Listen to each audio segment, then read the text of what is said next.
在这饭都吃不上的60年代，我家却连肥肉都嫌弃。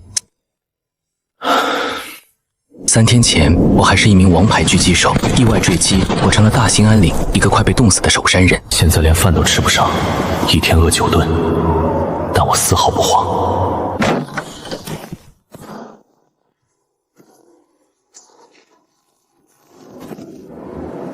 整片山林就是我的金山银山。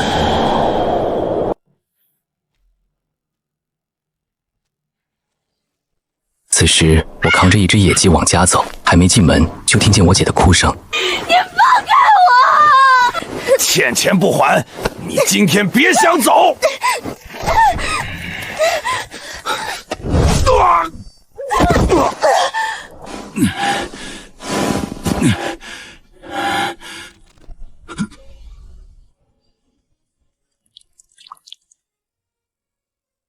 你再动我姐一根手指头，我现在就崩了你！我正趴在大兴安岭的深山密林里，身上盖满了杂草枯枝，一动不敢动。身边是我5岁的小妹王粉。哥，娘昨天又咳出血来了。小丫头一边说，一边从怀里掏出半个窝头，用半拉油纸仔细裹着，递到我面前。哥，这个给你吃，我怕你饿。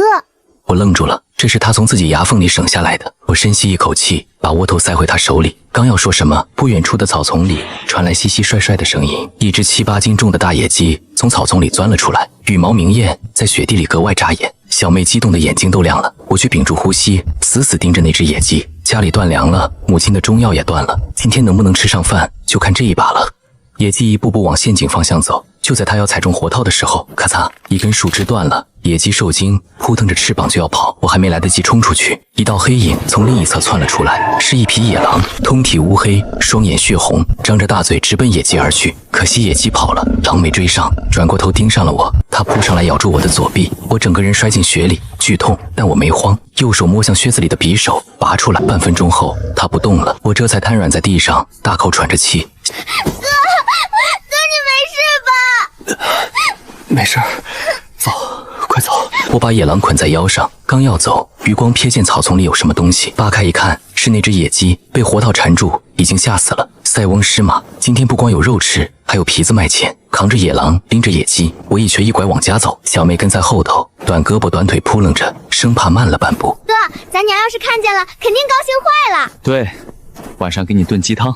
话音刚落，身后大山里传来一阵凄厉的狼嚎，响彻天地。我头皮发麻，刚才那匹是孤狼，狼群还在后面，要是再慢几分钟，我俩今天就交代了。小妹吓得往我怀里钻，我一把把她扛上肩，走了，回家吃肉。推开院门，我看见的不是热气腾腾的灶台，而是一片狼藉，锅碗瓢盆碎了一地，熬药的砂锅也被打碎了，黑乎乎的药渣凝成块，散发着刺鼻的中药味。大姐王嫣被刘光头拽着胳膊往外拖，哭得满脸泪。刘光头拽着他往外拖，笑得满脸狰狞。欠钱不还，你就赔给我抵债！我走过去，一脚把他踹翻在地，他爬起来要骂，我一把抓住他的右手腕，猛地一拧，咔吧，他惨叫，刚想起身，一根漆黑的猎枪顶在了他的脑门上。你再敢碰我姐一根手指头，我现在就崩了你！接着朝他脚边开了一枪，砰，地上炸开一个洞。我数3个数，从这里滚出去。3。母亲靠在墙根咳嗽，小妹扑过来抱住我的腿。我蹲下来揉了揉她冻得通红的小脸，没事了。可我心里清楚，刘光头还会再来，说原主命苦是半点不假，王家饭都吃不上了，这护山费自然是一拖再拖。而护山队队长刘光头年近40，走了2任媳妇，自然是把主意打到了王嫣的身上。还好原主是有骨气的，哪怕眼下27块钱对于原主宛若一个天文数字，可依旧没有答应。但万万没想到原主刚走，家里就出事了。想到这，我叹了口气，刚准备开口说些什么，只听院门外传来敲门声，哐哐哐！我火气上涌，扛枪瞄准，枪管顶在了门板上。你再动我姐一根手指头，我现在就崩了你！一把拉开门，门外是二狗子。明哥，你干啥呢？没事儿。二狗子，你咋这个时候来了？他从怀里掏出布袋，里头黄铮铮的小米，至少2斤。明哥，快入冬了，给你家送点小米。我愣住了，这年头粮食就是命。我正要推辞，他一扭头看见院子里拴着的野狼和野鸡，眼珠子差点瞪出来。我操，明哥，你打的！我点点头，没多说。明哥你也太牛了，村里老猎人都空手回来。二狗这趟是偷摸来的，不敢久留。临走时，我一把叫住他：“二狗，最近闲着没？跟哥进山干一条。”他爹是训狗的一把好手，养出来的猎犬那鼻子比雷达还灵，眼看就要大雪封山，到时候白茫茫一片，光靠人眼去找猎物，那是大海捞针。有了猎犬，那就是开了挂，事半功倍。二狗立马答应了下来。临走前，二狗子又不放心的回头：“明哥，刘光头那王八蛋要是敢再来，你言语一声，千万别硬扛。”送走二狗，我把野鸡炖了，又熬了一锅小米粥，锅盖一掀，肉香飘满院子。小妹馋得直流口水，大姐也忍不住咽唾沫。一家4口围着一锅鸡汤，谁都没说话。母亲刘芬芳担忧地望了一眼手中的鸡汤：“明娃子，刚才你打了刘光头，护山队指定会给他出头。”娘，你放心，我来想办法。欠债还钱，天经地义。再说了，刘光头那种欺软怕硬的货色，短期内肯定不敢再冒头。现在最紧要的是解决过冬的问题。吃完饭，我交代了几句，把野狼捆好，扛着去了镇上。野货店老板姓蒋，跟原主爷爷打过交道，价格公道。明娃子，哟，这野狼是你打的？叔您看看值多少钱？蒋叔翻来覆去看了看，12，看你爷爷面子上，成交。12块钱购买20多斤猪肉。我揣着钱去药铺抓了3天的药，又去供销社买了2件棉袄，3斤白米。回家的路上，雪越下越大，冻得我手指头都快没知觉了。刚进村口，一个阴阳怪气的声音从旁边传过来：“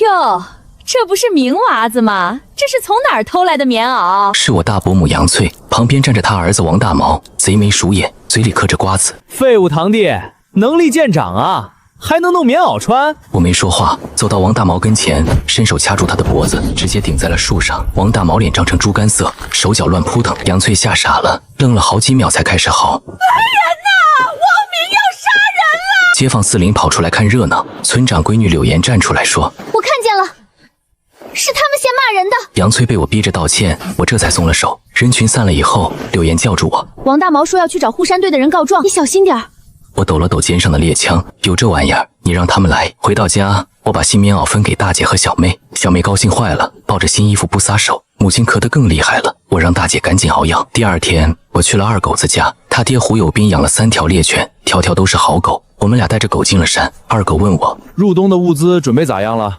我摇了摇头，这事儿愁得很。正走着，最前头的猎犬突然传来低吼，身子匍匐着往前摸。二狗压低声音：“明哥，大祸！”我们跟着狗又走了几十米，扒开树丛，看见一大坨新鲜脚印，是野猪，个头还不小。这东西1猪2熊3老虎，皮糙肉厚，5米外猎枪打上去就是个白印。我一个特种兵，在原始丛林里摸爬滚打多少年，都不敢小看这玩意儿。猎犬突然狂吠起来，警觉地往后退。二狗还没反应过来，我已经瞥见他身后传来些些啾啾的声响。我大喊：“二宝跑！”砰！我一枪打出去，一头400多斤的大野猪从树丛里冲了出来，瞪着一双猩红的眼珠子，獠牙像匕首一样翻出来。我那一枪打在他身上，皮太厚，只留了个白印，根本没打穿。野猪盯着我，甩开四蹄冲了过来。我一边往树林里钻，一边重新装火药。这破猎枪每开一枪都得重新上火药，麻烦的要死。二狗吹口哨，让3条猎犬上去咬，可狗牙根本咬不穿野猪的皮，一条狗被獠牙挑飞了出去。二狗心疼的直叫。我趁这个空档装好了火药，端着枪死死盯着朝我狂奔而来的野猪。它在我的视野里越来越大，3米、2米、1米，砰！我扣动扳机的同时，脚下用力往旁边一滚，它彻底疯了，咆哮着朝我撞过来。我没跑，我注意到这片地形的树丛后头不对劲，在野猪撞上来的瞬间，我脚下用力一闪，扑倒在旁边的雪地里。野猪没收住，直接冲下了悬崖。我趴在悬崖边上往下看，100多米深的谷底，野猪一动不动。明哥，你没事吧？没事，走，回村叫人。400多斤的野猪，我俩扛不回去。回了村，二狗他爹胡有斌看见受伤的猎犬，抄起笤帚就要打二狗，我拦住他：“叔，山上遇着400多斤野猪，坠崖了，找您帮忙拖。”当真？胡有斌不信，但看我一本正经，还是没有拒绝，又叫上一个猎户，推着独轮车跟我们上了山。到了悬崖底下，我们扒开雪挖了半天，什么都没有。二狗急得冒汗：“不可能啊，我明哥不会记错的。”胡有斌脸都青了：“你俩耍老子的！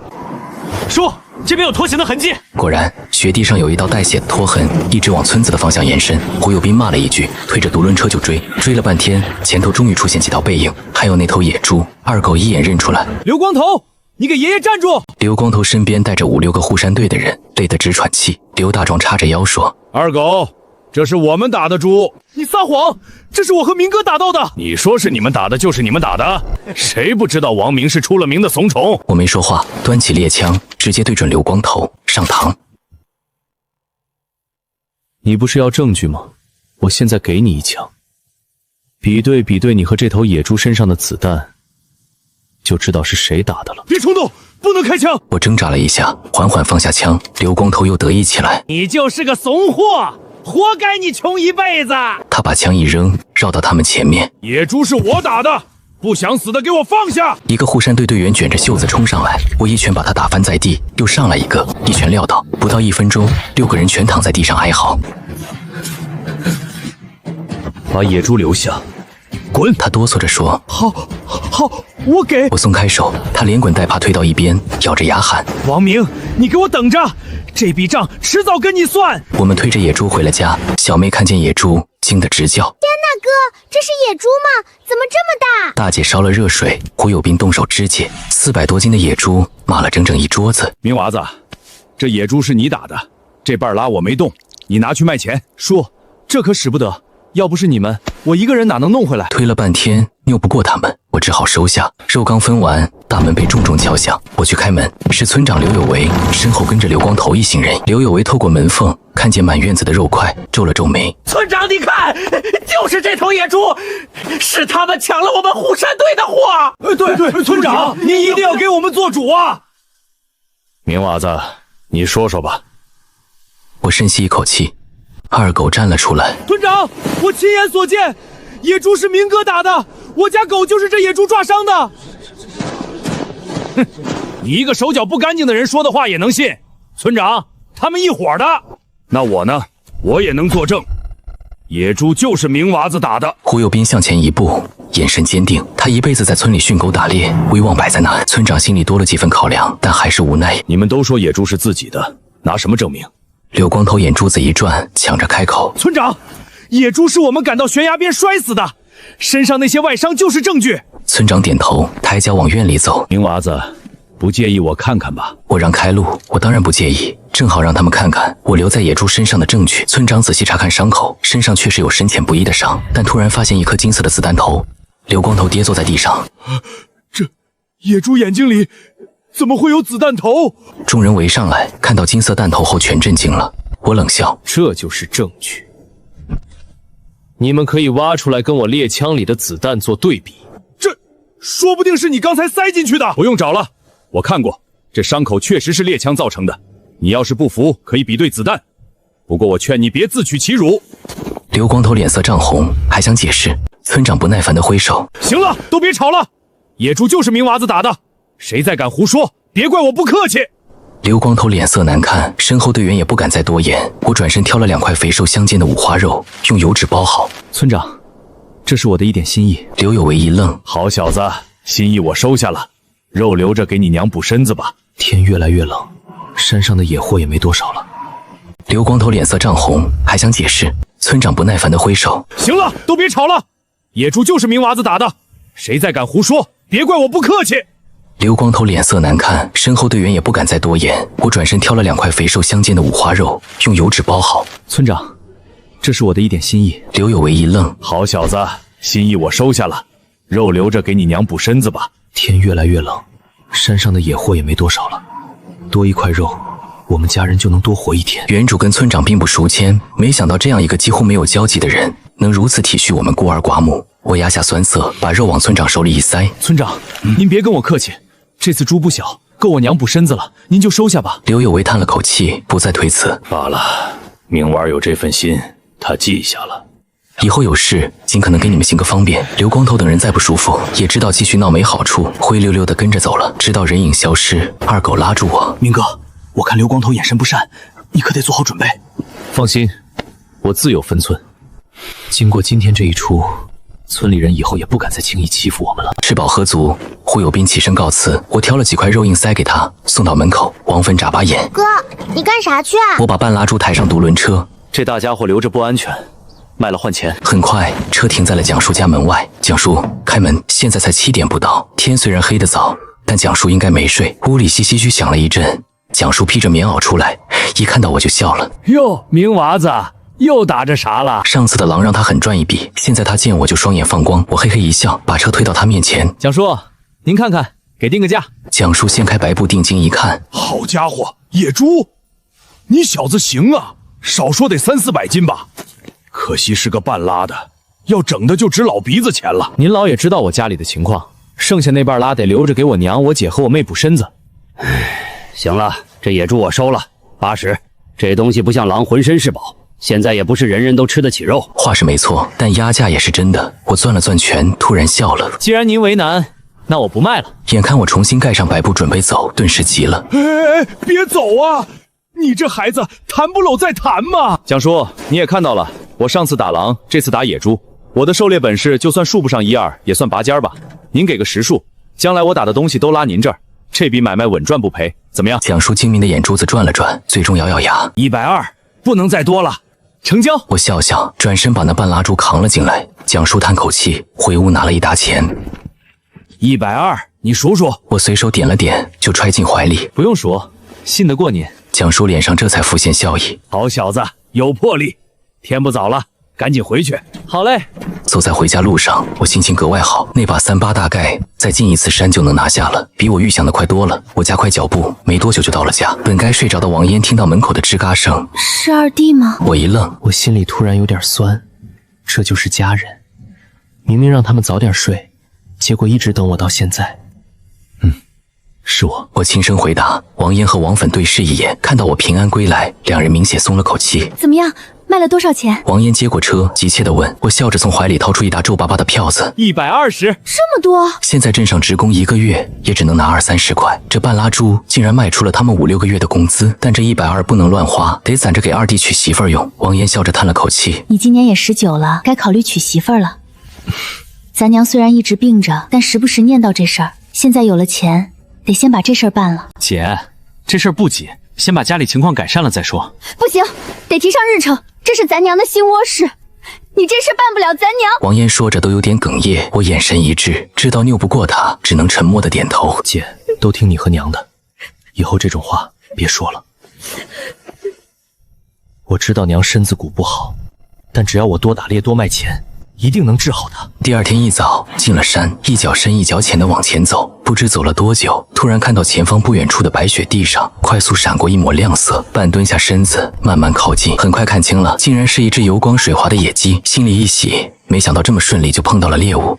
生怕野鸡跑了，悄悄从怀里掏出套索，瞅准时机，嗖的甩了出去。套索在空中划过一道弧线，稳稳将野鸡套住。野鸡受惊扑棱翅膀想跑，我眼疾手快，冲过去一把按住。今天运气不错，开门红。就在这时，一阵悉悉索索的声音从不远处传来，我瞬间一惊，反手把猎枪紧紧握在手上，缓缓向靠近，拨开灌木丛，一只体型硕大的狍子正低头啃食地上的枯草。狍子浑身是宝，不仅能卖大价钱，在这大雪天里更是难得的美味。正打算先绕到狍子后面找机会开枪，谁料砰的一声，狍子脚下一滩血，却没倒下，反而惊得撒腿就跑。有人跟我瞄上了同一只猎物，眼神一冷，瞄准狍子扣动扳机，砰！狍子应声而倒，心里一喜，正打算去查看，突然听到不远处传来一声怒喝：“好你个王明，敢抢老子的猎物！”我皱眉一看，一个男人正怒气冲冲往这边杀过来，光是听声音就知道这是我堂兄王大毛。我把枪背到身后，不管不顾地走向那只狍子。要是换成其他人，乡里乡亲的，说不定我就让了，可对方偏偏是他。王大毛见气不打一处来，这狍子明明是我先看到的，也是我先开的枪，你凭什么抢？哼，你开的枪，那他怎么没倒下？要不是我补了一枪，他能死？王大毛被噎了一下。王明，你这是敬酒不吃吃罚酒。那就别怪我不客气了。说着，就从腰里掏出一把明晃晃的刀子，恶狠狠朝我扑来。我眼神一沉，不慌不忙侧身一闪，轻松躲过，抓住空档，飞起一脚把王大毛踹翻在地。王大毛被踹得措手不及，整个人趴在雪地里，脑袋整个埋进雪里，手里的刀也飞了出去。我拍拍手，冷笑一声，转身走向袍子。就这点本事，也敢跟我抢东西？王大毛好不容易爬起来，攥紧拳头。王明，先不说这袍子是我先发现的，就说咱俩的关系，我是你堂兄，你不能这么对我。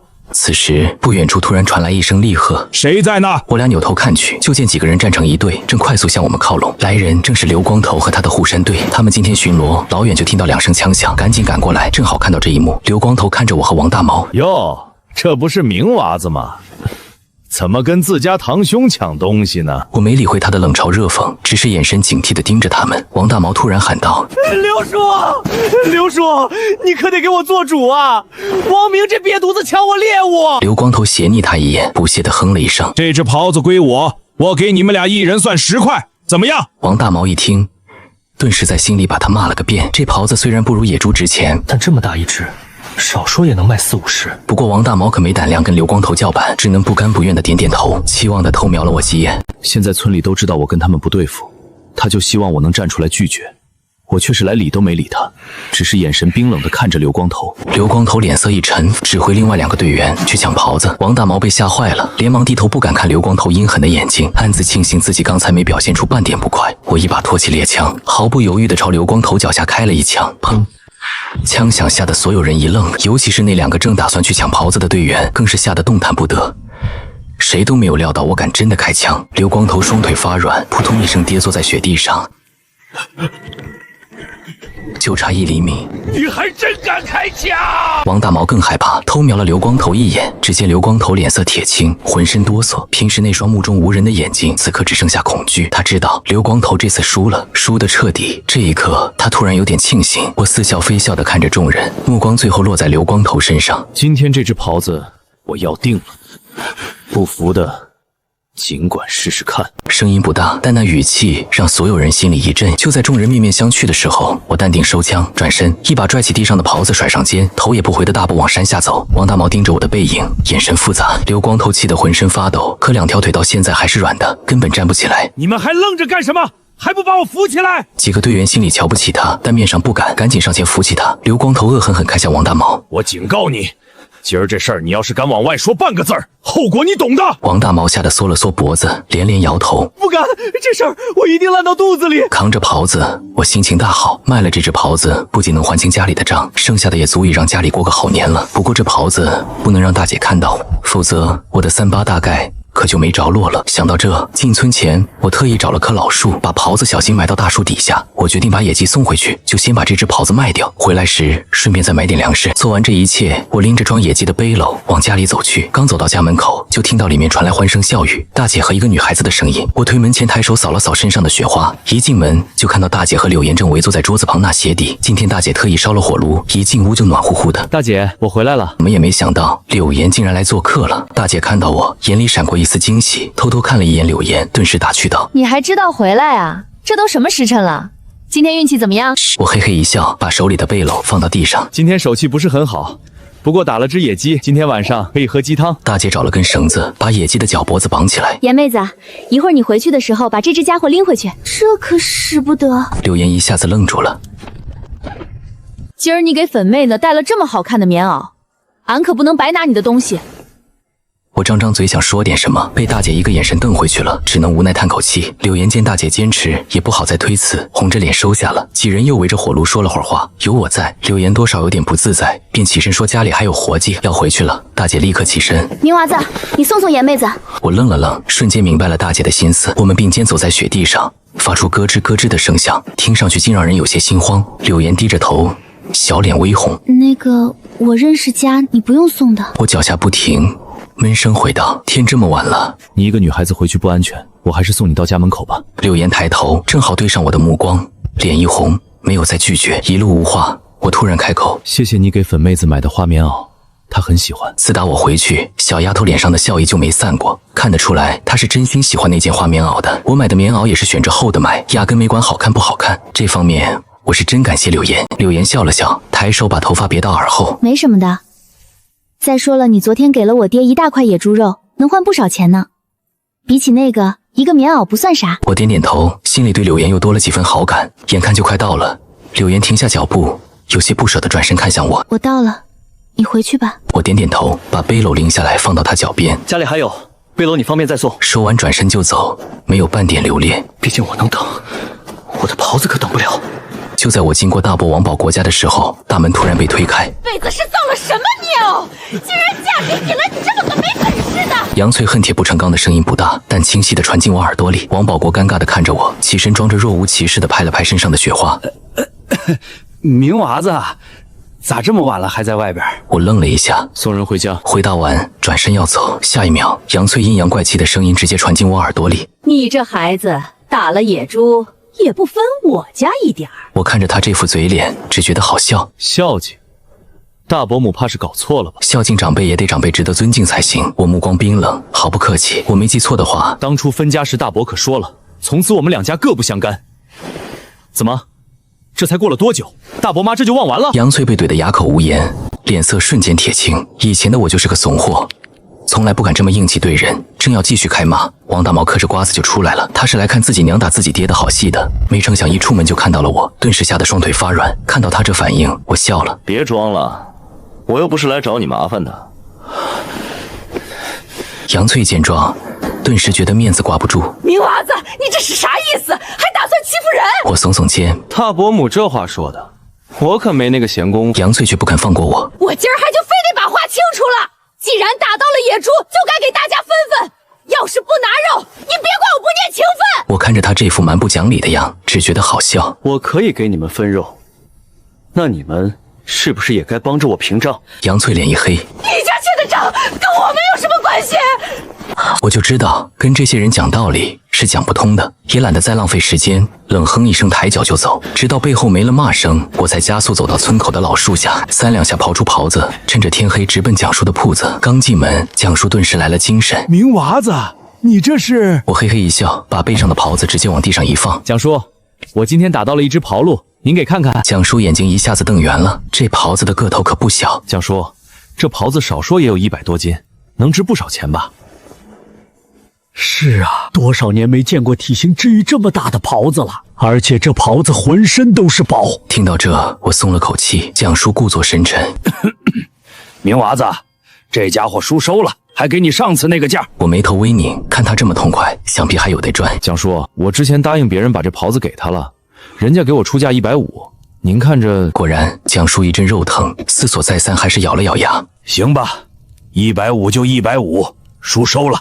虽然我在套路他，但他是真怕自己一个不答应，扛起袍子就走，所以虽然肉疼，他还是答应了。我嘿嘿一笑，知道买卖这事肯定是细水长流的好，只要能卖到预期价格，多点少点都无所谓。你这小子，什么时候学得这么滑手了？蒋叔无奈笑笑，转身打算去拿钱，被我直接叫住。叔，您给我10块就成。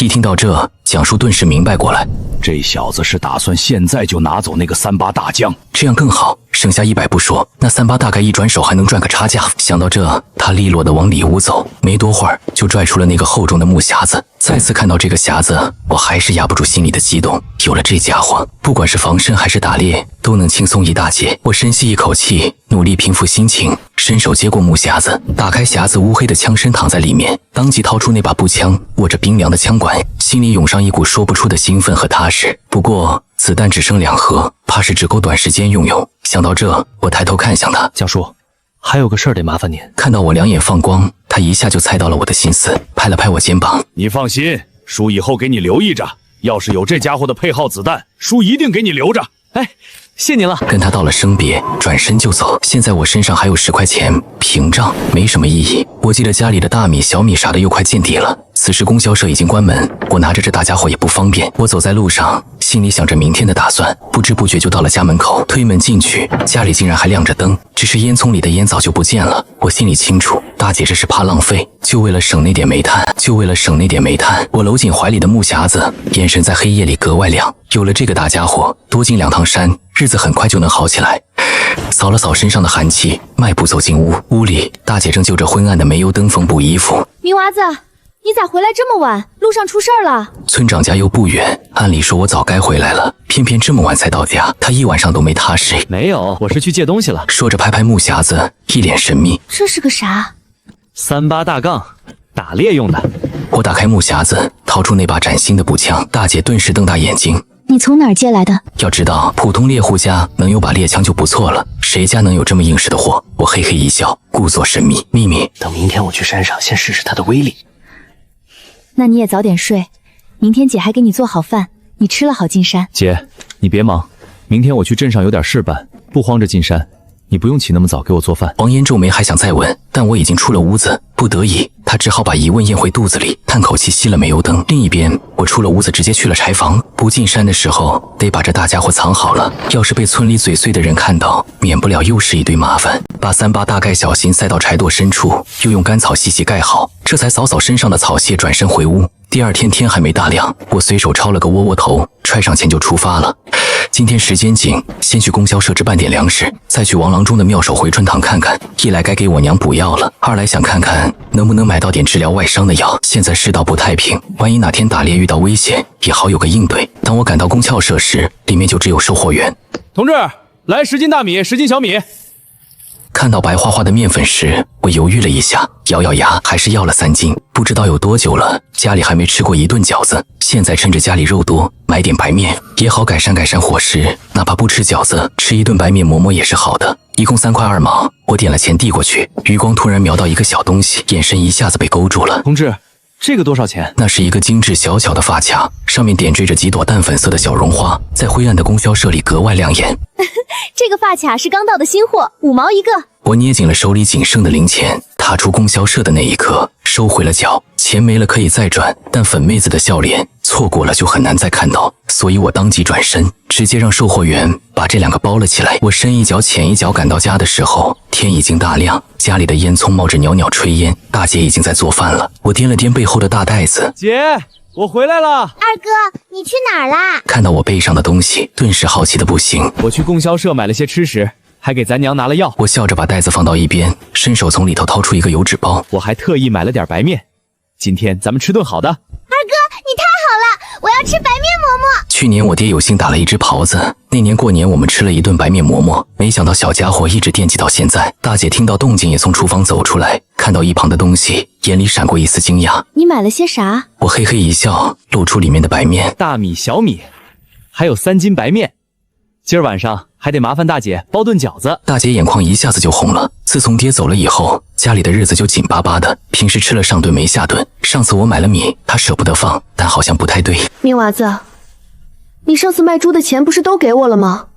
你哪来的钱啊？我心里一紧，哪敢把打到狍子的事说出来。那个姐，我还给你和粉妹子带了东西，一个递给王粉，一个递给王嫣，看看看看，喜欢不？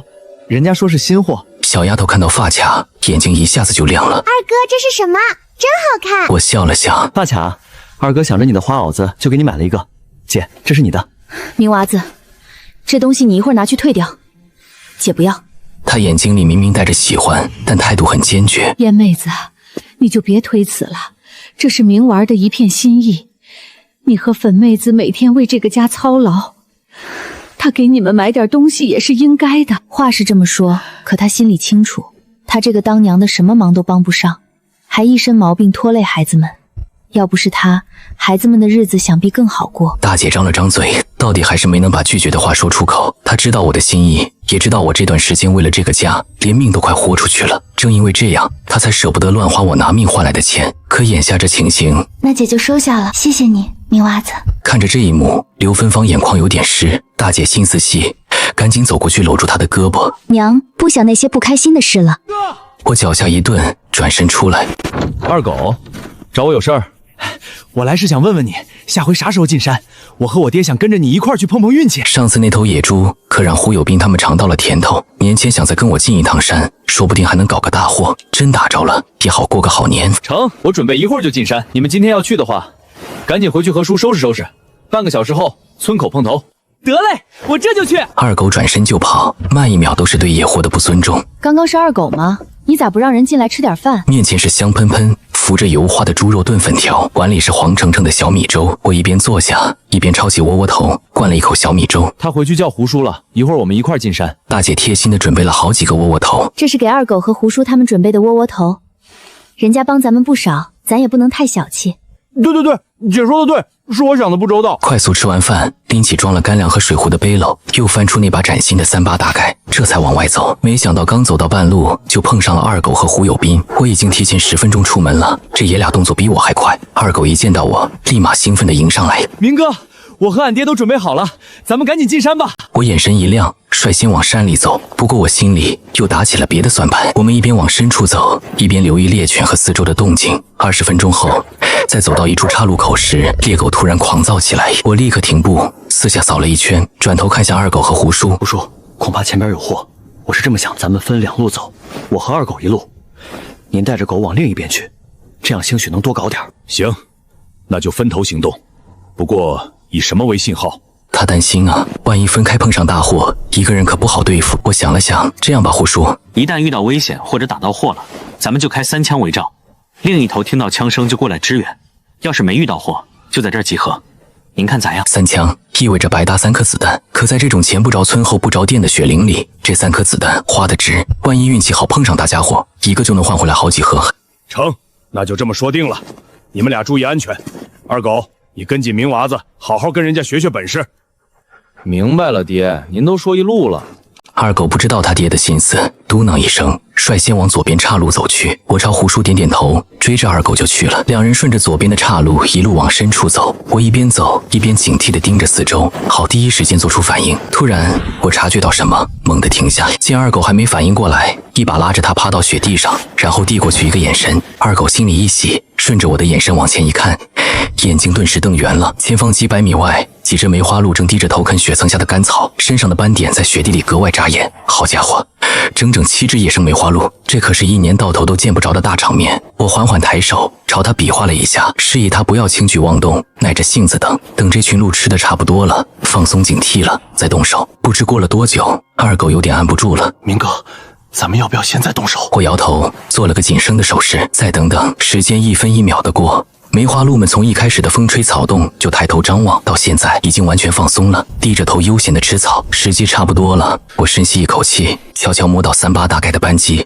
缓缓举起，对准那只体型最大的。可手里的步枪一次只能装5发子弹，5发全中要害，我有把握。可剩下的2只呢？二狗，那2只落单的交给你，能不能拿下？没办法，好不容易碰上这么大的场面，我是一只都舍不得放跑。我试试吧。二狗对自己那点枪法心里实在没底，今天跟着来本来就是想学学，可谁想到第一次出任务就给他分了2头梅花鹿。那2头个头虽然不大，但梅花鹿那东西跑起来快得很，一个没弄好就跟丢了。可时间不等人，我也顾不了那么多了。那2只归你，5只我来。我倒数3个数，你直接开枪，千万别有偏差。否则鹿群一受惊散开，就再也找不到了。二狗在枪把上搓了搓手，满手的汗，几乎握不住枪。可他不敢分心，一分心就把我的计划打乱了。3、2、1，话音刚落，手指扣动扳机，2声枪响同时炸开，划破了寂静的雪林。体型最大的那头和最瘦小的那头应声倒在血泊里。二狗没想到自己能打中，心里一阵狂喜，但他牢牢记着我的话，几乎是本能地瞄准了另一只。第2次扣下扳机，同一时间，另外一声枪响在雪林里回荡。接着是第2声、第3声，又有3只疯狂逃窜的梅花鹿应声倒地，眼看有2只快要跑出视野了。我迅速调整枪口，精准地朝其中一只射出子弹，然后趁二狗还没反应过来，我把枪一扔，就地一滚，一把抢过他手里的猎枪。枪声再响，最后一只梅花鹿应声倒地，6颗子弹全中要害。二狗整个人都愣住了，他看着倒了一地的梅花鹿，心里又惊又喜，更多的是服了。上次打野猪他就知道我不简单，可他没想到我的枪法竟然准到了这种地步。另一头的胡有斌正带着猎犬搜山呢，刚有点发现，正要往前查看，突然听到接连不断的枪声，心里咯噔一下，一声口哨，急忙带着猎犬全速赶来。等他带着猎犬冲到现场，第一眼看到的就是倒了一地的梅花鹿。他还不知道发生了什么，不远处的雪地里突然站起一个人，那人起来后先拍了拍身上的雪，然后笑着开口：“干得不错。”明哥，你快别这么说，要不是你最后拿枪，咱们今天就只能捕到6只。他挠挠头，一脸不好意思：“别这么说，熟能生巧，你缺的只是锻炼机会。话音刚落，胡叔的声音就炸过来了：“明娃子，二狗，这咋个回事啊？”爹，俺们不对，是明哥，明哥打到梅花鹿了。胡叔心里一惊，看向我的眼神变了又变。他刚才过来的时候特意数过，地上一共7只鹿。最重要的是，枪声只响了8声。要知道，就是一个再老练的猎人，也很难做到8枪打死7只鹿。梅花鹿太机警，稍有不慎，猎物就跑了。胡叔看向我的眼神里多了一丝感慨，他终于明白了，这孩子为啥能猎到那头400多斤的野猪。明娃子，你这枪法真是了不得呀！胡叔您过奖了，我就是瞎猫碰上死耗子，碰巧而已。开玩笑，以我以前的身份，猎几只梅花鹿，极操而已。胡叔笑笑，又很铁不成钢地看向一旁嘿嘿傻笑的儿子。不是我说你，都是18、19岁的年纪，你也学学明娃子。你看看人家，8枪放掉7只鹿，这头是您儿子打的，明哥放了6枪，有1枪是我放的。放空了。你说什么？胡叔眼睛一下子圆了，不敢相信自己的耳朵。好了，咱先别说这些了。刚才的枪响，恐怕要引起别人注意，得赶紧把鹿弄回去。我不是怕人，可这雪林里除了人，还有别的危险。万一碰上熊瞎子、老虎，麻烦可就大了。我们先把梅花鹿扛到稍远的地方，挖了个大雪坑，直接埋了，让猎犬确认没啥气味了，才打发二狗回去叫人。7只鹿啊，就算推个推车，也不见得能一趟拉完。明娃子，你可真行，6枪100分100中，这绝不是运气能解释的。胡说，要说真本事，还得是您，10里8乡的，谁不知道您训狗有一手？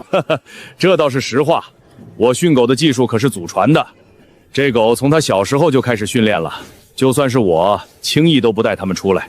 他拍了拍身边的猎犬，那狗立刻乖巧地坐下来，眼睛里竟然透出一股精明和忠诚。我看着那2条猎犬，胡叔，要不您教教我训狗吧？有了猎犬帮忙，打猎能轻松不少。胡有斌看着我，眼里闪过一丝犹豫。祖上有训，不能传给外人。再说了，训狗不是1天2天就能学会的。就拿他那个不成器的儿子说吧，手把手教了好几年，也只学了个大概。看出他的犹豫，我赶紧表态：胡叔，我不白学。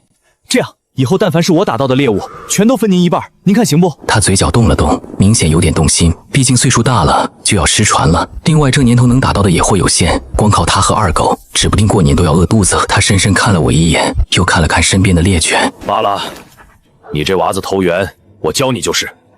不过咱可说好了，这训狗非同小可，不是一朝一夕的事儿，你得用心学。胡叔您放心，我肯定好好学。有了猎犬帮忙，以后打猎就能轻松一大截。不用他提醒，我也得拼命学啊。胡叔这就开始传授训狗的秘诀，从怎么挑幼犬，到怎么跟他们交朋友，再到怎么培养他们的服从性和狩猎本能，我听得津津有味。时不时问几个问题，他也是知无不言，言无不尽。正说着，二狗已经带着2个人匆匆赶来了。几个人合力挖出梅花鹿，一个个都惊得不行。这么多梅花鹿！明娃子，你可真行啊！上一次打到这么多，还是10年前吧？没记错的话，那是村长带人一起打的。说的是，不过那才几只，3只、4只。二位叔，要是没有胡叔和二狗，我不可能打到这么多。今天我请大家吃肉。2人一听，眼睛瞬间就亮了。他们这些猎户在山里互相帮忙是常有的事儿，今天过来也没想着能分到啥。可现在个个心里都清醒，幸亏跟着来了。几个人合力把梅花鹿抬上2辆推车。胡叔，晚点吃鹿宴，我亲自给您送4只过去，其中1只是二狗打的，我不能留。另外，我刚答应的事儿得做到。他眼里闪过一丝赞赏。明娃子，心思我明白。二狗那只你们看着分，给叔送1只当拜师礼。以后进山想着带上二狗就行。他这些年凭着一手打猎的本事，也攒了点小钱，吃喝不愁，多的还能给二狗娶个媳妇儿。可王家这些年过得苦啊，听二狗说，家里还拉着好几十块的饥荒。再说了，以后二狗跟着他，如果能学到实打实的打猎本事，那不比几只猎物值钱多了。我知道胡叔这是真心为我好，当下也不再客气。行，胡叔，以后进山我肯定带着二狗。话是这么说，但这次的鹿我不能真就只给胡家1只，一来报答胡叔的恩情，2来也是给自己培养个帮手。他满意的点点头，一切尽在不言中。陈家村前后就一条正街，几条小巷，几个人把梅花鹿运回村里，立刻炸开了锅。梅花鹿可不是常见的猎物，尤其是现在更是难得一见。可王明他们竟然一次性打到了7只，也就几分钟的功夫，消息就传遍了整个村子，几乎全村的老少爷们全围到了王明家门口，矮墙上。我心里盘算着事儿，把大姐拉到一边，低声说了几句。你说啥？要把之前的野猪给大家分分？他扭脸一看，乌泱泱全是人，这要是真分起来，那几十斤肉够干啥的？姐，我有自己的打算，1家1斤半斤的，让大家尝尝油腥就行。看着我认真的样子，他还是点了点头。虽然不明白我为什么要这么做，但他知道一件事，那头猪是我打的，我有绝对的分配权。再说了，今天我又打回来7只鹿，就是几个人一起进山，也未必有这成果。他没什么舍不得的，转身走进厨房。前些日子他就把那些肉仔细的切成小块，用盐腌上了，现在分起来倒也费不了多大劲。其实我也舍不得，但比起那些猪肉，我还有更要紧的事。各位乡亲，我家的房子太老了，打算这2天翻盖一下。声音洪亮，就连躲在最后看热闹的王保国一家都听得一清二楚。哪位叔伯有时间就来给我家帮个忙，但凡帮忙的不仅管饭，还能分块肉回去。话音刚落，看热闹的村民们直接炸了，简直就是天上掉馅饼的好事。我看着大家高兴的样子，心里也高兴。我知道有了这点动力，大家干起活来也能出把子力气。明娃子，我报名，我保准第一个到。明哥，俺不要肉，管俺饭就行。众人争先恐后的报名，场面热闹的不行。门外杨翠眼红的不行，有肉还管饭，使劲往里挤。我们是一家人，报名得先紧着我们。这盖房可用不了多少人手，到时候别说吃肉了，恐怕连口汤都喝不上。他心里那点小九九，我自然清楚，可我就像没看见一样，依旧笑眯眯地看着大家。大家先别急，这房子也不是1、2天就能盖好的，到时候肯定需要大家伙轮流来帮忙，只要来帮忙的，肯定都有肉吃。明娃子，我跟你说话呢，你没听到吗你？杨翠不满被当成空气，我似笑非笑地看着他们，声音不大，但足够让在场的乡亲们都听见。大伯母，你快别添乱了，这么多人报名，你家也得排到最后啊。杨翠一听，立马急了，排到最后那可不行，咱们可是亲戚。乡亲们出的力比你家多，等轮到您好好干，保证不亏待您。杨翠还想争辩，被王保国拉住了。行了，你就别丢人了。而乡亲们一个个兴高采烈，急不可耐。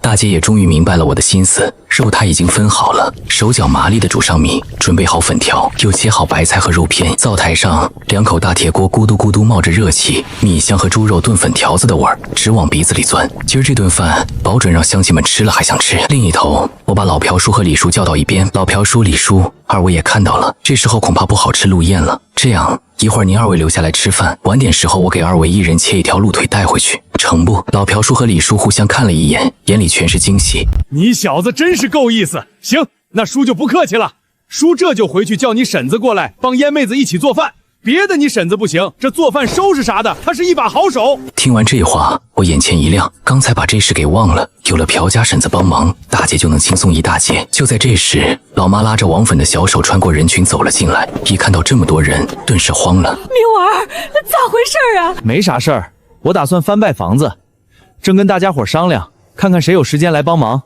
他这才松了口气，拍了拍胸口，但突然心里只觉得难受。修房盖房本该是他们当父母的事，现在却落到了明娃子身上。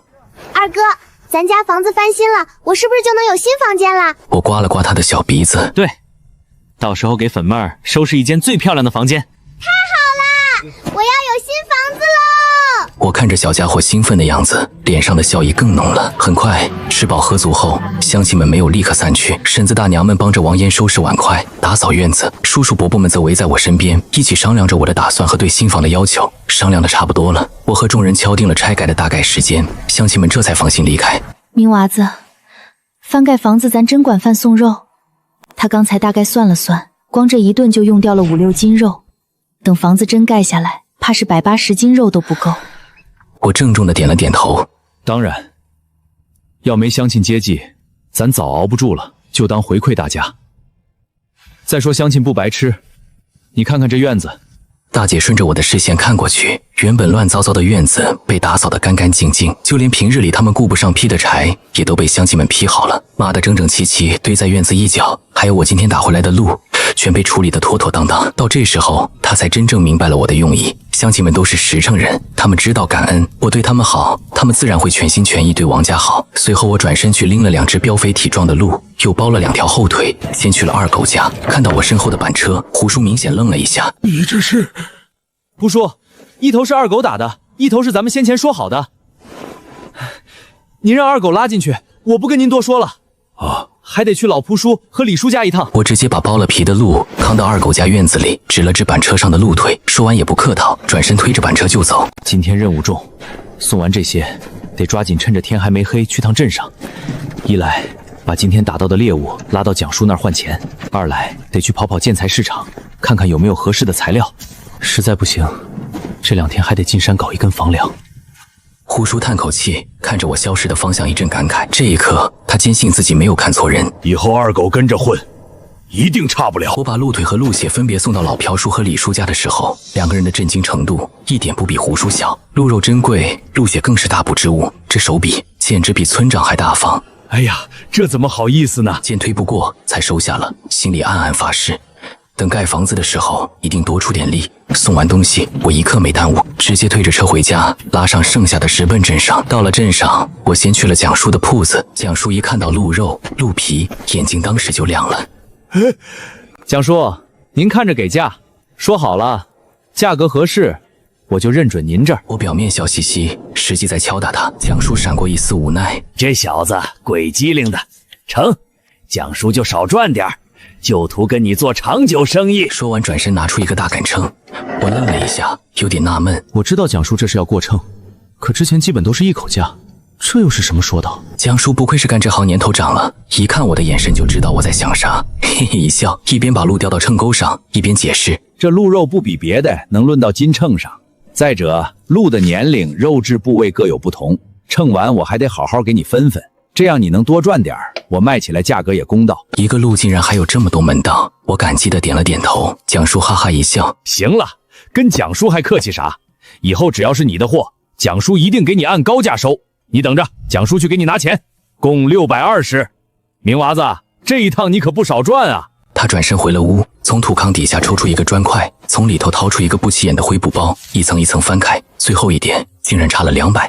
他有点尴尬。明娃子，今儿我收获多，钱不够差200，信得过叔。明儿这个点儿你再来一趟。蒋叔，你说啥呢？我就是信不过谁也信得过您啊！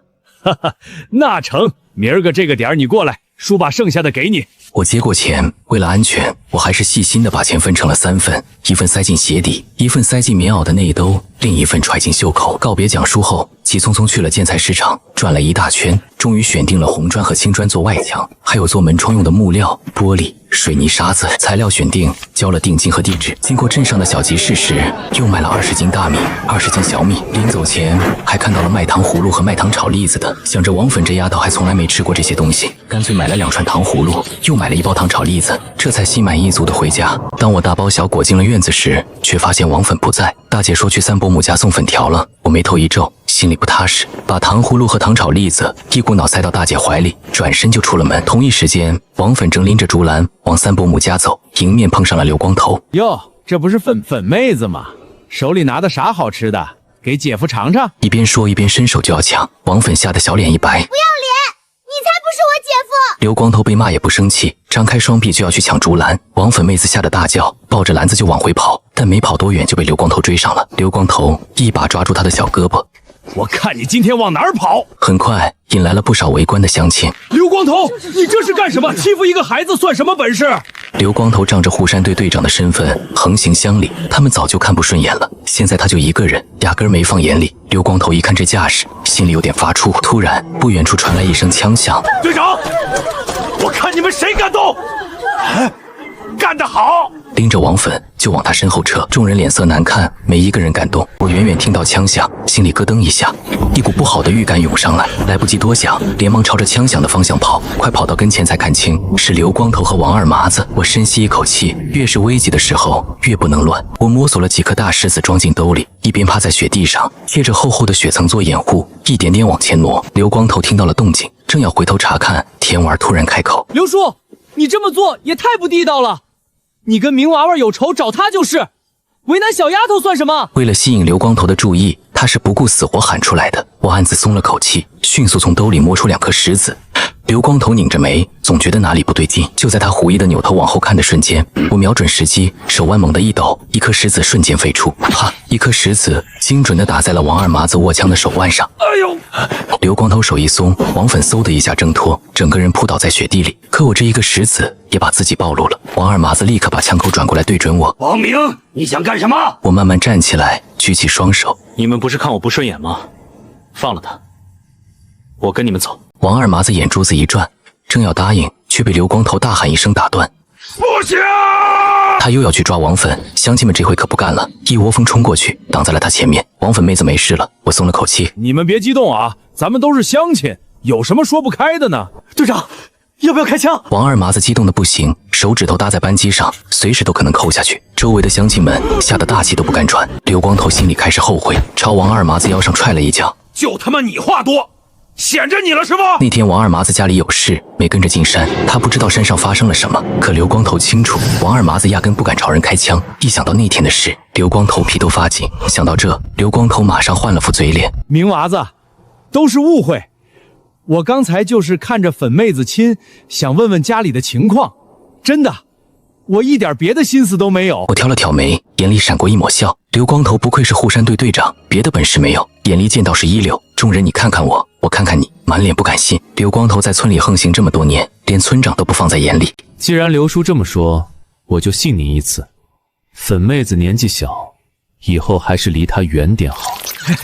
你放心，你放心，叔以后见了粉妹子一定绕着走。王二麻子不知道队长为啥这么怕我，被踹了一脚，有怒不敢言，脸憋成了猪肝色。我懒得再废话，笑嘻嘻地走到众人跟前，接过粉妹子，一把抱起来：“今天这事儿，谢谢各位了，我王明记下了，以后有事儿尽管来王家找我。”轻轻拍了拍粉妹子的后背，低声哄着：“粉妹子别怕，有二哥在，以后别想伤害你。”粉妹子哭得眼睛都肿了，缩在我怀里才觉得安心。今天这事我先记上一笔。告别众人，我把粉妹子抱回了家，怕吓着娘和大姐。进门之前低声她：“一会儿进去，千万别把刚才的事说出来，知道吗？”我编了个谎话糊弄了过去，但我知道这只是个开始。刘光头那种睚眦必报的人绝对不会善罢甘休。为了盖新房，第2天一大早，我推着板车进了山。我要砍一根最粗壮的树做房梁，直到天色渐暗，我才把树干砍好，抬上板车准备下山。就在这时，我听到了一阵急促的沙沙声，不对劲，这声音不像风声。我连忙匍匐在雪地里，只见2个面黄肌瘦的猎户正拼命地往我这边跑，一边跑一边喊：“救命啊！有熊瞎子！”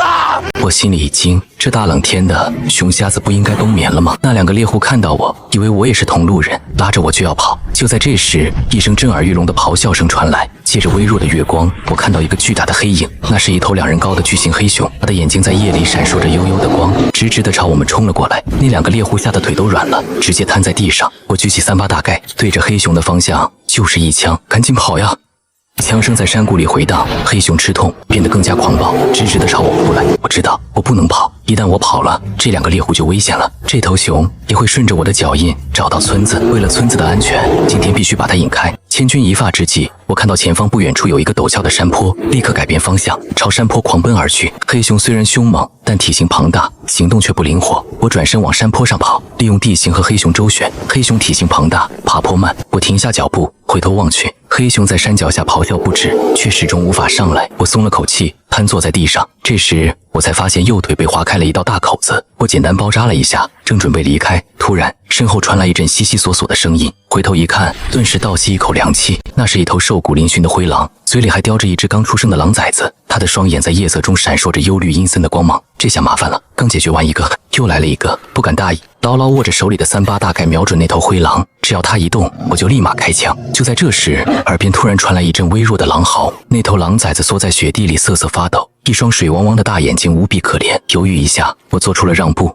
缓缓放下了枪。灰狼看到这一幕，抬头低嚎一声，叼起狼崽子掉头就要离开。下一秒，熊瞎子不知从哪冲出来，竟直接朝灰狼扑了过去。灰狼嘴里叼着狼崽子，拼了命的想逃，但他跑不过熊瞎子，血盆大口狠狠咬下，灰狼后背被撕开一道口子，小家伙掉在雪地上，嗷嗷直叫。我攥紧手里的3-8大盖，心里只有一个念头：开一枪就跑，别管闲事。可灰狼接下来的动作让我愣住了，他没有逃跑，而是引开熊瞎子。他朝我深深看了一眼，然后转身，拖着残破的身子朝另一个方向跑去。我一瞬间头皮发麻，咬咬牙，冲过去把狼崽子一把塞进怀里。身后，熊瞎子已经扑倒了灰狼，我趁机连开3枪，正中他另一只眼。熊瞎子彻底失明，在雪地上胡乱扑腾。就在这时，灰狼突然从雪地里窜出来，一口咬住熊瞎子的肩膀，砰砰砰！我瞄准脑袋连扣扳机，熊瞎子轰然倒地，灰狼也再也没站起来。我蹲下来，轻轻摸着灰狼的头，把怀里的小家伙放到他身边。这是你妈，她救了咱俩，你放心，以后有我一口吃的，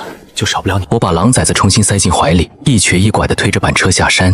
半路上，我忽然想起那2个猎户，我为了救他们，故意激怒黑熊，可他们呢，早跑了，连一头狼都绑不住。我的右腿已经没了知觉，前面还有人在等我吗？砰砰砰！半夜12点，有人疯狂砸二狗家的门。二狗裹着破棉袄，骂骂咧咧拉开门。门外站的是王嫣，眼睛哭得通红。二狗，明儿一早进山，到现在没回来。王嫣姐，你放心，我这就进山去找明哥。他知道这个点没下山，10有8九是出事了。二狗吹了声口哨，带上猎狗大黑就往山里冲。他带着大黑一路狂奔，很快就到了山下。就在这时，大黑突然狂吠不止，弓着背不敢往前。二狗按住狗，死死盯着前方。我正一瘸一拐地推着板车，突然发现了什么。谁？明哥，是我，二狗子。我一听到是二狗，悬了一晚上的心这才落地，顿时身上一软，瘫坐在地上。二狗冲上去一看，差点没站稳。板车上躺着一头硕大的熊瞎子。明哥，这咋回事啊？我长舒一口气。王嫣姐担心你，去敲了俺家门。二狗吃力地抬起板车往前推。3-8大概威力不小，但弹夹能填的弹不够，远远不够。得再找蒋叔问问王八盒子。等我们回到家时，大姐一听到动静，立刻冲了出来。当她看到王明坐在板车上后，捂着嘴无声地哭了起来。姐别急，明哥的伤得赶紧处理，不过车上的东西得先卸下来。二狗用眼神示意他往王明身后看，王嫣这才注意到背后的熊瞎子，顿时吓得双腿发软。没多久，二狗就把张叔带回来了。张叔进门一看，脸色大变：“你这腿冻得太久了，再晚1个钟头，后半辈子就得拄拐。”处理好伤口后，张叔交代了一下就离开了。我从怀里掏出那只狼崽子，递给大姐：“姐，他娘救了我的命，你帮我养好它，喂点米汤就行。”大姐接过狼崽子，声音颤抖：“你放心吧。”那熊瞎子咋整？明早退去找蒋叔，信给他，钱不够就打欠条。明哥，我怕做不好。我哈哈一笑，突然坐起来。以后咱们要发大财，这点小钱不敢碰，怎么干大事？二狗眼眶一红，重重点头。明哥放心。第二天天还没亮，二狗就赶了过来。二狗，这是信，你交给蒋叔，他自然知道该给你多少钱。你记住，如果蒋叔钱不够也不要紧，让他打好欠条，贴身装好。二狗接过信，郑重其事的贴身放好，推着板车就走。板车上盖着几床破棉被，谁也看不出下面是一头熊。他离开后，我躺在床上，开始琢磨接下来的打算。目前这状况是不可能再进山了，接下来除了翻盖房子，得好好规划一下。想到这，我从枕头下掏出420块，递给大姐：“这是上次卖路德的钱，还有200没拿回来，但我得凭账，这钱你先拿着用。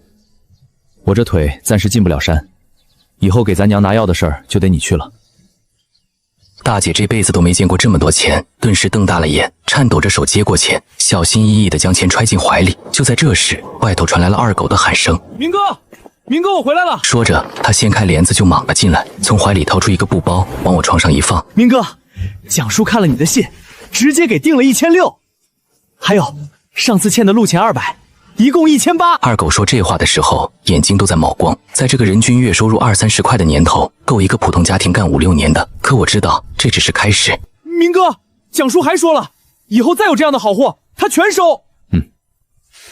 这是100，你拿着。不行不行，明哥，你这是干啥？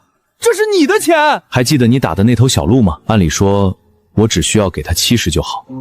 可大冷天的，二狗晚上接我，且天不亮又跑这一趟，真心不容易。明哥，这太多了，俺不能要。二狗，这是你应得的，拿着。以后兄弟俩还要一起干大事，别婆婆妈妈的。二狗眼眶一热，差点没忍住哭出来。他娘走得早，这些年跟他爹相依为命，他爹管得严，他学会了小偷小摸改善自己情况，还从来没人这么对他好过。颤抖着手接过钱，重重点头。明哥，你放心，以后你让我往东，我绝不往西。行了行了，我话还没说完呢。刚刚那100是你自己的，这200是给胡叔的。我这腿不方便就不过去了，你给叔带回去。不成，明哥，我爹说过，以后他教你训狗，你带我打猎，这钱俺爹不会收的。你要是不收，以后就不许来我这儿了。一码事儿是一码事儿，咱俩关系好，就算胡叔不交代，我也会带你一起打猎。但胡叔训狗是多少人求都求不来的，他肯教我，我已经很知足了。二狗眼眶泛红，颤抖着手接过了钱。明哥，从今以后，你就是俺亲哥。我笑了笑，没再多说，可我心里清楚，这个兄弟我交定了。另外一边，刘家饭桌上，刘有为端着饭碗，忽然问：小周，你觉得明娃子怎么样？这话一出来，柳岩眼睛一亮，红着脸抢着说：爹，你也觉得王明不错吗？林中的筷子顿了一下，他垂下眼，声音有点冷：刘叔，王明是个啥样的人，村里人都清楚。我觉得这2次，他就是碰巧。柳岩张了张嘴想反驳，被刘有为一个眼神压了回去。可林中看得清楚，柳岩提到王明的时候，脸上的红晕不是假的。他心里像被什么东西狠狠扎了一下。王明，他哪点比得上我？林中攥紧筷子，等着吧，这次进山，我让你原形毕露。林中话音一落，屋里气氛微妙起来。刘有为放下饭碗，不紧不慢说了句：是不是碰巧？试试就知道了。爹，您的意思是？刘有为没回他，看向林中：小周，这2天我叫上明娃子，咱们一块儿进山一趟，是不是真有本事？看过就知道。林中点点头，眼里迅速闪过一抹不满。他看得出来刘有为对王明的欣赏，也看得出来柳岩那点小心思。可正因为这样，他才更恨。这些年他为了讨刘有为欢心，哪次打猎不是紧着最好的先送到柳家，冬天冻得手都裂了口子，他吭都没吭一声。可现在呢，一个外来的小子才打了2头鹿就把他比下去了。林中低下头，手指慢慢摩挲着枪管。另外一边，我看着乡亲们热火朝天的帮忙翻盖房子，正想搭把手，院门口突然出现一个人影，柳岩。她穿着一件碎花棉袄，脸蛋冻得红扑扑的。呀，岩妹子咋来了？大姐眼尖，立刻笑着迎上去。柳岩低着头，声音跟蚊子似的：姐，俺听说你家要翻盖房子，想着过来看看有什么能帮上的不？大姐拉着她就往厨房走，边走边回头冲我挤眼睛。就在这时，二狗推着半车白菜进来了，卸完货凑上来，一看到柳岩，眼珠子都直了。明哥，你也太厉害了吧！柳岩可是10里8乡最俊的姑娘。想什么呢，二狗？你这几天去镇上帮我打听2件事儿，一是山货的价格，2是买头驴。驴？对啊，总不能每次进山都靠人力推板车吧？二狗愣了一下。明哥你放心，交给我了。话音刚落，柳岩从厨房探出头来，轻声说了句：明哥，我舅舅家有头驴，想着年前出手呢。你要是要，不如我给你问问，都是自家人，价格绝对公道。真的？那可太好了。柳岩抿嘴一笑，红着脸缩回了厨房。二狗在旁边嘿嘿直笑，我一瞪眼，在校扣你工钱。正闹着，院门口又进来一个人，刘有为。他嘴里叼着旱烟袋，背着手走进来，左右打量了一圈，脸色越来越复杂。我赶紧拄着拐棍迎上去。柳叔，您咋来了？刘有为盯着我看了好几秒，才挤出一句：你这是？我低头看看自己的拐。昨天进山找粮，天黑没看清路，石头滑的，不碍事儿。刘有为没再多说，跟着我进了屋。一进门他愣住了，屋里别说像样的家具了，连床被褥都是补丁摞补丁。刘有为接过水杯暖了暖手，这才开口说明来意。明娃子，我本来想着跟你约个时间进山的，不过现在看到你这样子，怕是短时间内也去不了吧？我连忙摆手：不碍事，柳叔，就是点小伤，2、3天就养好了。您打算什么时候进山？说句话的事儿。哼，那行，等你腿好了，咱就进山。到时候你可得给叔露2手。柳叔，我哪有什么真本事呀？我只能说我尽力不让您老失望。正要点头，门帘却被掀开了。明哥，饭菜准备好了。爹。柳岩后知后觉地发现刘有为竟然也在，小脸上浮现出一抹不好意思。刘有为一脸无奈，这丫头大了，竟然不知羞得自己跑到王家来了，板着脸问：严妹子，你不是说去你婶子家串门，怎么跑这儿来了？柳岩拉着他的袖子晃了晃。爹，您不是经常教育我，大家要互相帮助吗？如今王家翻盖房子，我这不是怕王妍姐忙不过来才来的吗？是我姐怕忙起来供不上饭，这才请了柳岩妹子来帮忙。您可别怪柳岩妹子啊。刘有为还能不知道自己的闺女，不过我这话算是给了他台阶，脸色这才好看了些，但还是沉着脸瞪了柳岩一眼。下次出门记得跟家里说一声。柳岩吐了吐舌头，知道啦，爹。刘有为站起来，明娃子，你婶子自己在家呢，我就不待了。你这腿既然受伤了，那就好好休息。送走了刘有为，我和柳岩连忙招呼众人洗手吃饭。看到被簇拥着的这一幕，柳岩的眼神变了又变，眼神里更多了几分羞赧。院门突然被人一脚踹开，明娃子，你给我出来！杨翠叉着腰站在门口，眼睛瞪得像铜铃。好你个小犊子，你给我说清楚，我家大毛的袍子是不是你抢了？我心里咯噔一下，但面上不动声色。这婆娘果然还是来了。话音一落，院子里顿时炸开了锅，有人交头接耳，有人狐疑地看着我。那些刚才还大口吃肉、大口喝汤的乡亲，眼神一下子就变了。我没急着解释，因为我知道，在这种时候说的越多越像心虚。可杨翠接下来的动作让我彻底怒了，她一把推开上来劝架的刘芬芳。我娘本来就身子弱，被推得往后一仰，脸色惨白。要不是二狗演技手快扶住，这一跤摔下去，怕是没个1年半载起不来。我冷冷看着他，给二狗使了个眼色。二狗转身进屋，杨翠还以为我要掏钱，得意地笑了。她不知道二狗拿的不是钱，是我的枪。啪一声脆响，整个院子安静，不是枪响，是耳光。王大毛一巴掌扇在他娘杨翠脸上，所有人都傻了，连杨翠自己都懵了。王大毛脸色煞白，浑身发抖。娘，赶紧回家，还不够丢人的吗？王大毛拽着杨翠就往外拖，杨翠这才反应过来，暴跳如雷，反手拧着王大毛的耳朵。我缓缓站起来，手里握着3-8大盖，枪口垂向地面，没有对准任何人。可光是这个动作，就让整个院子死一般寂静。王大毛双腿一软，扑通跪在地上。杨翠脸色发白，声音都在抖。明娃子，你可别乱来！给俺娘道歉，否则今天这事没完！杨翠嘴唇哆嗦了半天，终于从牙缝里挤出3个字：对不起。我收起枪，声音冷得像冰。赶紧滚！王大毛连滚带爬，拽着杨翠逃出了院子。我把枪往桌上一放，扫视一圈。各位父老乡亲，枪里没子弹，我就是吓唬吓唬他们。大家伙面面相觑，有人松了口气，有人眼神复杂。我站在院子中间，把那天打狍子的经过一五一十讲了一遍。这事就是这么个事。谁要走，现在就走吧。有几个胆小的借口家里有事溜了，我没拦，还让二狗给他们每人切了2方肉带走。剩下的人对视一眼，没有一个动的。一个中年汉子站起来，朝大家伙喊了一嗓子：“伙计们，明娃子是什么人，咱们心里清楚。能开门让全村人吃饭的，10里8乡找不到第2个，我信他。”对，俺们也信。气氛一下子热了起来。我端起碗，眼眶有点热，感谢大家的信任。一仰头，干了。喝完粥，我悄悄叫来二狗，你把刚才那3个兄弟叫进来。我关上门，开门见山：“几位兄弟，我有个营生，干不干？”3人眼睛顿时亮了。明哥，啥营生？只要能赚钱，俺们啥都干。我压低声音：“与其靠打猎度日，不如咱们自己做点买卖，把山里的特产运到外面去卖，换点粮食，挣点钱回来，咋样？”明哥，不是俺们不想跟着你干，只是这货咱们去哪儿找啊？你们放心，货源的事儿我已经有眉目了。过2天我腿好点儿，我带你们进趟山。不过先说好，这事儿不能告诉任何人。3人连忙点头。明哥，我们以后就跟着你干。另外一边，柳岩从王家回来，脸上还带着红晕。她刚一进门，就看见刘有为坐在正屋抽着旱烟，脸色不太好看。周梅花叹着气：“你跟娘说实话，你是不是对明娃儿有那种心思？”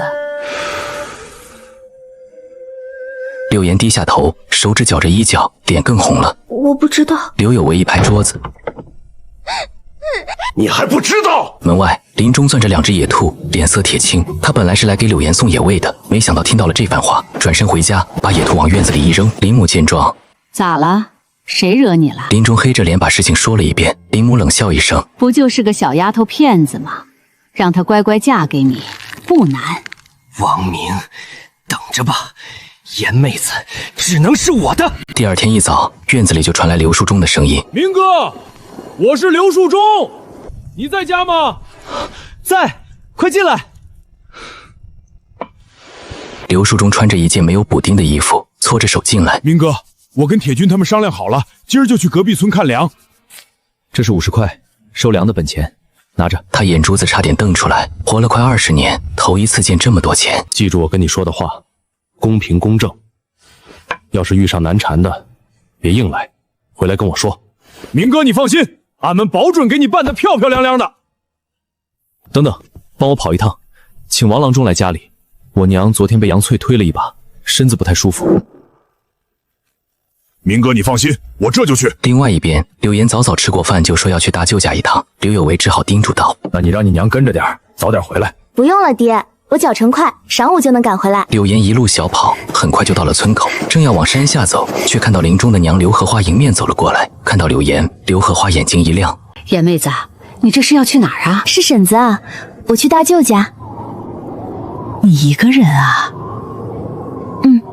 时间不早了，俺先走了。”“等一下，严妹子，俺新得了一块布，不知道咋裁，你跟俺去看看，出个主意呗。”以往不是没有过这样的事，柳岩没多想，只是说下午一定去家里帮他看。谁知刘荷花直接伸手去拉他的胳膊。“走吧走吧，去你大舅家也不晚，你先给婶子看看。”柳岩皱眉，敏锐地察觉到了不对劲，却也不好直接拒绝，只好暂时跟着刘荷花往他家走。一进刘家，柳岩直接被拉进了堂屋。刘荷花从柜子里拿出一块崭新的花布，铺在火炕上。“严妹子，你看看这块布做个啥合适？”柳岩强压下心里的不安，漫不经心地看了看那块布。“婶子，这块布颜色鲜亮，做床单或被罩有点可惜了，不如做成衣服。”刘荷花一听就笑了：“我也是这么想的，但我就是拿不准做成啥样式的，你帮我看看。”柳岩突然猛拍了一下腿：“哎呀，我忘了，俺爹让我给我大舅带上一壶酒。婶子，我回头再来，我先回去取酒去。”转身要走，迎面碰上了刚从门外走进来的林中。“娘，严妹子来了，快坐啊。”“我约了人看棉花，你们先坐，我马上回来。”不等柳岩回应，刘荷花匆匆出了门。“钟哥，我赶去大舅家，先走了。”“严妹子，我一直喜欢你，你跟我在一起吧，我一定对你好。”柳岩心里越发慌乱，这个情况下，她必须尽快离开。“林钟哥，我真的有急事儿，我得走了。”说着就要往门外走，却被林中拦住了。“严妹子，你别走！你今天必须给我个说法！”柳岩吓得小脸一白，连忙往外冲，一边跑一边提醒林中这么做的后果。可此时的林中哪里听得进去，心里只有一个念头：把柳岩留下来。眼看大门就在眼前，柳岩手忙脚乱地开门，这时他才发现大门竟然被人从外反锁了。此时我靠在炕上，心里盘算着买驴的事，正想着，院子里传来王粉的喊声：“二哥，不好了！我看到严姐姐去了林家。荷花婶子出门把大门反锁了。”我心里咯噔一下，蹲下身扶住小丫头的肩膀：“粉妹子，你看清楚了？”“我确定。二哥，我们快去救严姐姐吧。”我转身就往外跑，拄着拐棍一瘸一拐，速度却一点不慢。路上让王粉赶紧去找人，多叫几个。等我冲到林家门前，一把大锁挂在门上，砰砰砰，开门！里面没有动静。我正要再砸，突然传来一阵仓皇的脚步声，紧接着是柳岩颤抖的声音：“明哥。”“柳岩，你怎么样？有没有事？”他从门缝里露出半张脸，眼睛红红的，嘴唇在发抖。“明哥，我好像伤到他了。”我心里一紧，透过门缝往里看，林中倒在院子里一动不动。我深吸一口气，压低声音：“别怕，有我在。你去找把斧子或锤子，把门砸开。”柳岩咬着牙，踉踉跄跄跑到柴垛边，抓起一把斧子递给我。我接过斧子，让他退后，抡起来就砸向门锁，咔嚓一声，锁断了。我推开门，先进去看了看林中，人没事，就是晕了过去，便宜他了。柳岩缩在墙角，浑身发抖：“你先回去，回去的时候低着头走快点，不管谁叫你，别回头。到家把衣服换下来处理掉，记住了吗？”他乖乖点头，裹紧棉袄，快步离开了。我转身看着地上的林中，正琢磨怎么收场，门外突然传来一阵说笑声。刘荷花一边催，一边在心里偷笑：“这个点小钟一定得手了，要不了半天，村里就能传遍。”“哎呀，荷花，你家门怎么没锁？”“啊，我锁了的。”“儿啊，谁把你打成这样的？”我站在一旁，嘴角勾起一抹冷笑。该我上场了。几个婶子一扭头，看到了我，浑身都被绳子绑着。嘴里塞着布，双手双脚被捆，扔在灶台边。他们赶紧给我松绑。我活动了一下手脚，还不是林中？我路过他家门口，被他一把拽进来，我这腿脚不便，根本跑不掉。撒谎！我儿子喜欢的是谁？我冷冷看着他，眼神带笑。他不敢说了，因为他知道，如果说出柳岩的名字，林家就别想在村里待了。几个婶子议论纷纷，看刘荷花的眼神都变了。就在这时，刘有为带着人赶到了。刘荷花一看到他，顿时僵住了，眼神闪躲。我把刚才的话又重复了一遍。刘有为听完，脸色铁青，看刘荷花的目光满是厌恶。路上，粉妹子从草垛后跳出来，一脸得意：“二哥，我刚才带人去林家了，看到你在院子里，就没敢进去。”干得好！一会儿让大姐给你炖肉吃。第二天一早，我和二狗就往山里出发。山路崎岖，驴车走得并不快，两人正好掏出干粮垫补垫补。二狗好奇，我这才把那片地的事告诉他。二狗当即瞪大了眼：“明哥，你也太牛了吧！这么重要的事儿竟然瞒到了现在，那你怎么不跟我说呀？”小点声，我朝车后看了一眼，见没人跟着，笑眯眯地回过头：“不是我不想说，是我这几天腿受伤，不方便进山。我就是告诉你，你恐怕也找不着，到时候不是空欢喜一场。”他担心别人看到，所以没敢留下记号。二狗挠挠头，嘿嘿笑了两声。倒也是。一路说笑，驴车也走得飞快，对未来充满了希望。就是这附近。那咱还等啥呢？走呗！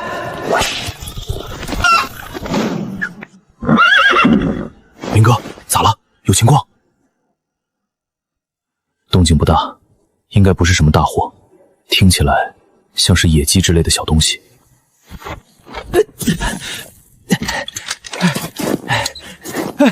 明哥，找到了，你看，上次来还没有这么大，没想到2天就长了这么多。是木耳。